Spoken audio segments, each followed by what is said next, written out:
مرحبا بكم مشاهدينا الكرام معنا في عدد آخر من برنامج حصيلة الكان.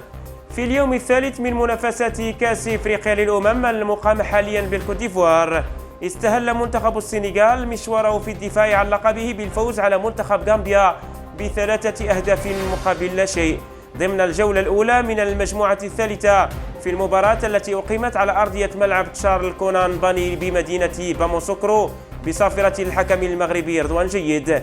تقدم المنتخب السنغالي مبكرا في الدقيقة الرابعة عن طريق اللاعب باب غايي، بعدها أضاف اللاعب لامين كامارا هدفين، الأول في الدقيقة 52 ثم الثاني في الدقيقة 86 في مباراة عرفت أول حالة طرد في البطولة وكانت على لاعب منتخب غامبيا إيبو آدامز. وانتهت المباراة الثانية ضمن نفس المجموعة والتي جمعت بين المنتخب الكاميروني ومنتخب غينيا بالتعادل الإيجابي هدف لمثله. افتتح المنتخب الغيني التسجيل عن طريق اللاعب محمد بايو في الدقيقة 10 من الشوط الأول الذي عرف طرد قائد منتخب غينيا فرانسوا كامانو، وخلال الشوط الثاني أدرك اللاعب فرانك ماغري التعادل لمنتخب الكاميرون في الدقيقة 51.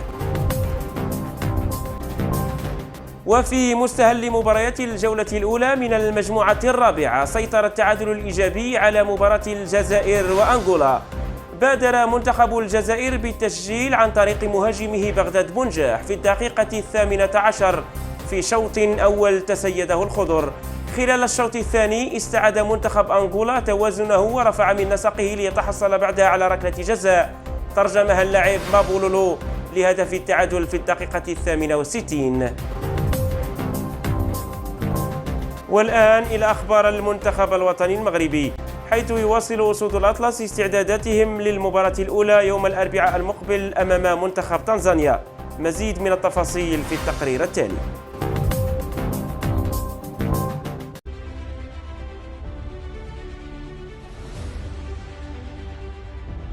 يواصل الأسود حصصهم التدريبية قبل المباراة الأولى في نهائيات كأس إفريقيا أمام تنزانيا يوم الأربعاء المقبل على ملعب لورون بوكو بمدينة سان بيدرو.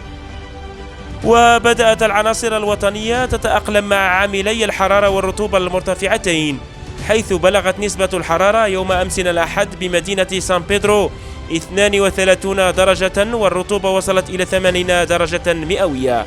وحسب جريدة المنتخب فإن حسم مشاركة ثنائي المنتخب المغربي حكيم زياش وغانم سايس في لقاء تنزانيا سيكون بيد طبيب المنتخب المغربي كريستوف بودو. وتأخر سايس وزياش في اللحاق بالتدريب الجماعي للأسود منذ بداية المعسكر، واكتفى الثنائي بالركض بشكل خفيف. وقالت نفس المصادر بأن حكيم زياش سيشارك أمام تنزانيا لكنه لن يلعب 90 دقيقة، أما سايس الذي جاء للمعسكر وهو مصاب على مستوى الكاحل فمشاركته محل شك. وبخصوص صحة نصير مزراوي فقد تلقى مدرب المنتخب الوطني المغربي وليد الركراكي أخبارا سارة تشير إلى إمكانية استئناف اللاعب للتدريب بحلول نهاية الأسبوع الجاري.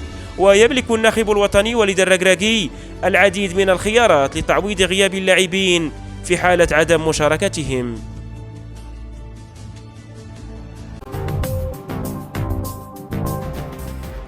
وننهي حلقتنا لهذا اليوم ببرنامج مباريات يوم غد الثلاثاء.